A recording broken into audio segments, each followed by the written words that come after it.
오늘 이 시간은 요한계시록 강의 33번째 시간으로 두 증인의 죽음과 부활입니다.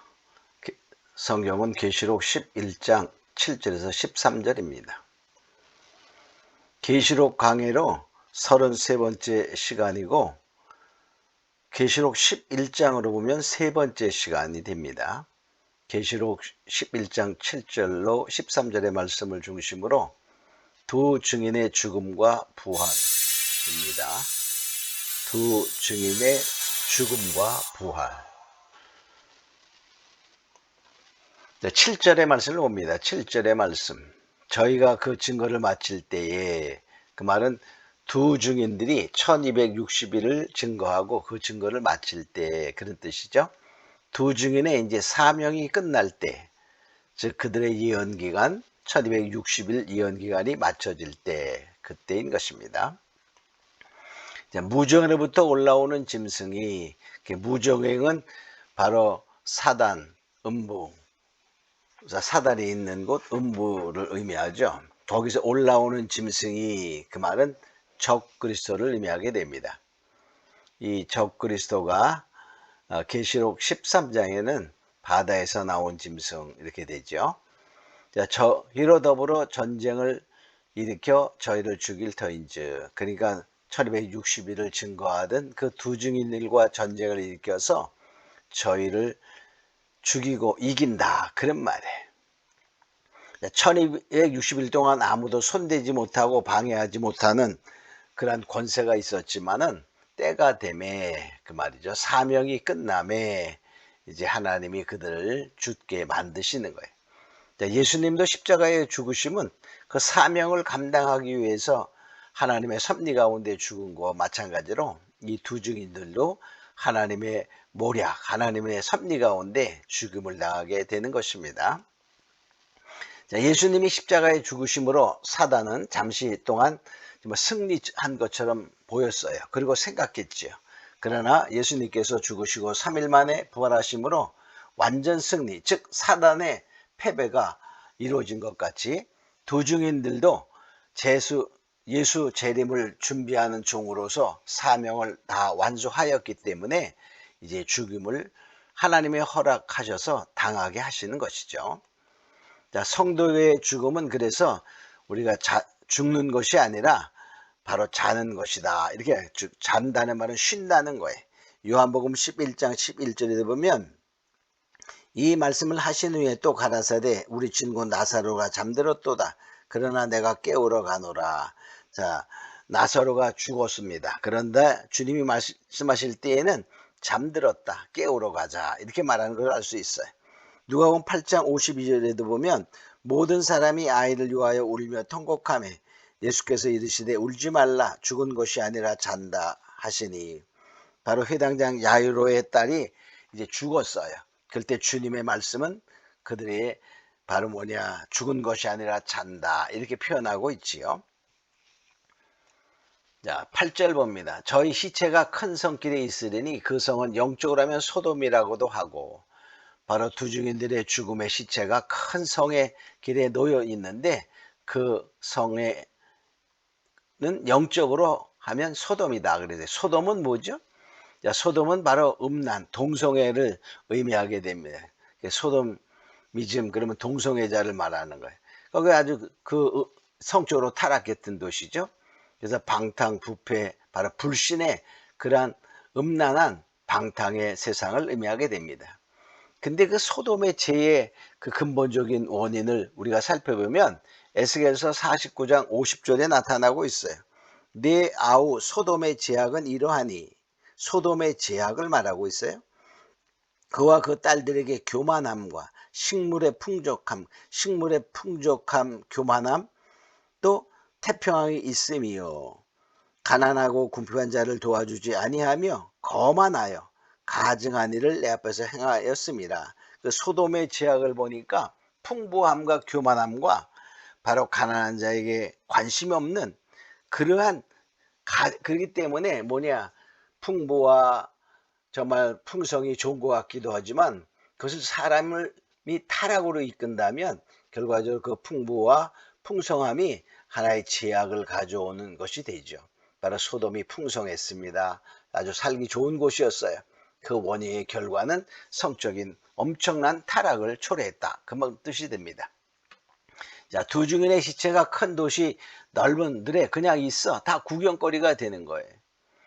자, 그 소돔과 마지막 때를 잠깐 성경에 나온 것을 비교해 보면 그 시대상을 보면 누가복음 7장 28절에 롯의 때와 같으리니 사람들이 먹고 마시고 사고 팔고 심고 집을 짓더니 그랬어요.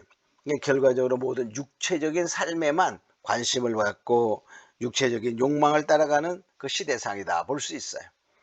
또 창세기 19장에 보면 그 두 천사가 바로 롯을 구원하기 위해서 소돔성에 출현한 모습을 볼 때 두 천사의 출현이 나오죠. 창세기 19장 1절에 보면 날이 저물매 그 두 천사가 소돔에 이르니 마침 롯이 소돔 성문에 앉았다가 그들을 보고 일어나 영접하고 땅에 엎드려 절하여. 그러니까 두 천사가 바로 롯을 만나게 될 때 롯이 그를 영접하는 것을 보게 됩니다. 마지막 때도 두 증인들이 이제 예언을 통하여 그를 정말 받아들인 자는 구원에 이를 것이고 거부하는 자들은 이제 정말 구원에서 탈락된다 이렇게 볼 수 있지요. 또 롯의 사위가 보면 롯의 사위들이 그 롯의 전달의 말을 듣고 농담으로 여겼다 이렇게 말해. 마지막 두 증인의 출현의 말씀과 마지막 심판을 선언할 때 바로 인본주의 자유주의 신학자들은 그런 것은 린 없다 이렇게 우리가 말하는 그러한 모습들을 보게 되죠. 롯의 처는 어땠습니까? 잠시 동안 그 말씀을 들었어요. 그리고 이제 도망가는데 같이 갑니다. 그러나 뭡니까? 뒤를 돌아본 거로 소금 기둥이 되었더라 한 것처럼 마지막 때에 정말 세상에 속한 교회, 정말 타락한 교회의 하나의 성도의 모습이다 이렇게 생각할 수 있어요. 자, 롯은 뭡니까? 거기서 롯과 그 딸들이 구원받죠. 바로 구원받은 의인의 상징이다. 소알성은 바로 그들이 피신한 곳이에요. 바로 마지막 때에 하나님이 예비하신 곳 1260일 동안 바로 양육하기 위하여 광야에 예비한 곳이 있더라 한 것처럼 하나의 예비처의 모형입니다.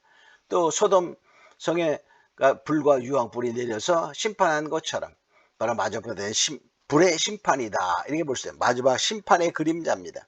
베드로후서 3장 7절에 보면 이제 하늘과 땅은 그 동일한 말씀으로 불사르고 하여 간수한 바 되어 그랬어요. 불사르고 간수한 바가 되어 경건치 아니한 사람들의 심판과 멸망의 날까지 보존하여 두신 것이라. 지금도 바로 이 지구가 보존된 것은 마지막에는 불심판으로 이루어진다 하는 것을 말씀하고 있습니다. 애굽이라고도 했다. 그래서 그러니까 소돔이라고도 하고 애굽이라고 하고 애굽은 세상을 말하죠. 이 세상 그 애굽은 어땠죠? 부와 바로 지혜가 있는 곳, 우상 숭배가 심한 곳, 정말 음란, 간음이 심한 대표적인 그러한 세상을 의미한다. 이렇게 볼 수 있어요. 주께서 십자가에 못 박힌 곳이라. 그러니까 바로 소돔이요, 애굽이요, 주께서 십자가에 못 박힌 곳. 십자가에 못 박힌 곳은 골고다 언덕이었죠. 그건 해골이라는 뜻이에요. 바로 하나님을 대적하는 곳입니다. 그러니까 바로 그 두 증인들이 이제 순교하는 그러한 장소가 영적으로 말하면 소돔이요, 애굽이요, 십자가에 주께서 못 박힌 곳, 즉 영적으로 타락된 하나님을 대적하는 곳에서 많은 그 무리들의 두 증인들이 세계 곳곳에서 순교할 것을 보여주고 있는 것입니다. 9절 그 시체를 사흘 반 동안 목도하며 무덤에 장사하지 못하게 하리로다. 전 세계에 흩어져서 정말 말씀을 전하던 그 두 증인들이 거의 이제 동시적으로 즉 그 사명이 끝난 그 1260일이 다 끝나는 그때에 순교를 당하고 세계 도처에서 이렇게 바로 순교하는 그런 모습을 보여주고 있는 것이죠. 자, 10절 봅니다. 두 선지자가 땅에 거하는 자들을 괴롭게 한 거로 땅에 거하는 자들이 저의 죽음을 즐거워하고 기뻐하며 서로 예물을 보내리라. 자, 두 선지자는 두 증인들입니다. 겉은 무리들이 정말 그 땅에 거하는 자들을 괴롭게 했다. 땅에 거하는 자는 뭡니까? 하나님을 대적하는 자요, 믿지 않는 자들인 것입니다. 그러니까 땅에 거하는 자들은 다 666표 세상을 향하가며 세상에 정말 유토피아를 세운다, 그런 거죠. 즉 마지막에 정말 세계 정부를 세워 통제 사회를 만들고 660표를 찍는 그 세상을 방해했기 때문에, 그 사단의 역사를 방해해서 하나님께로 돌아오라, 이런 말씀을 외쳤기 때문에 바로 두 선지자의 죽음을 기뻐하고 정말 기뻐하는, 예물을 보내며까지 기뻐하는 그러한 모습들을 보게 됩니다. 이것도 마치 사단이 잠시 동안 승리한 것처럼 느껴지는 그러한 모습이다 볼 수 있죠. 자, 그러나 예수님께서도 3일 후에 부활하신 것처럼 11절에 보면 이들이 3일 반 후에 부활하는 것을 봅니다. 3일 반 후에 하나님께로부터 생기가 저희 속에 들어가매 3일 반 후에, 그래서 3일 반 후. 자, 왜 이들은 3일 반 후가 될까? 그래서 보면 이 3일 반 후는 우리가 성경에서 그 시간을 우리가 표현할 때에 일일을 1년으로 표현하는 그러한 그 계산법이 나오게 됩니다. 그걸 계산해 본다면 3일 반 후는 3년 반이다, 이렇게 되면 상징하면 이들의 예언한 기간을 상징한다, 이렇게 볼 수 있죠. 그럼 일일을 1년으로 계산하는 성경의 그 법이 어디냐? 에스겔서 4장 6절과 민수기 14장 30절에 나오게 되죠. 자, 민수기에는 보면은 이제 그들이 정말 12 정탐꾼이 가나안을 정탐했을 때의 사건 때문에 하나님이 광야의 40일을 너희들이 헤매며 살리라 하는 그런 것과, 또 에스겔서 4장에 보면 에스겔에게 이스라엘과 유다의 그러한 죄를 감당하라 그러면서 누워서 있기를 요청하는 것을 보게 됩니다. 그럴 때에 그 일을 1년으로 환산한다, 그런 말이 나오죠. 에스겔서 4장 6절에 보면 그 수가 차거든 너는 우편으로 누워 유다 족속의 죄악을 담당하라. 내가 내게 40일로 정하였으니 일일이 1년이니라. 즉 유다의 죄를 감당하기 위해서 정말 누워서 바로 우편으로 누워 그랬어요. 자, 죄악을 담당하는데 40일이다. 근데 40일은 바로 일일이 1년이다, 이렇게 표현하고 있어서 유다의 40년의 죄악을 일일로 환산해서 40일 동안 오른편으로 누워 죄악을 담당하라, 이렇게 말하는 것을 봅니다. 또 민수기 14장 34절에 보면 너희가 그 땅을 탐지한 날수 40일의 하루를 1년으로 환산하여 40일의 하루를 1년으로 환산, 그러니까 40년이 되죠. 그 40년간 너희가 너희의 죄악을 질지니 너희가 나의 실어버림을 알리라. 바로 40년간 40일을 바로 1일을 1년으로 환산하여 40년 동안 광야를 시험을 받게 되는 것을 보게 됩니다. 그래서 바로 여기 3일 반 후는 바로 그들의 예언 기간을 의미한다, 이렇게 볼 수 있어요. 자, 누가복음 24장 7절은 예수님은 3일 후에 부활하셨어요. 3자는 하늘수입니다. 또 요한복음 11장 39절에 보면 나사로가 정말 썩은 몸으로 또 부활했는데 4일 후에, 그래서 4일 후에 땅의 수야, 땅의 수. 자, 그러면 3일 반은 뭡니까?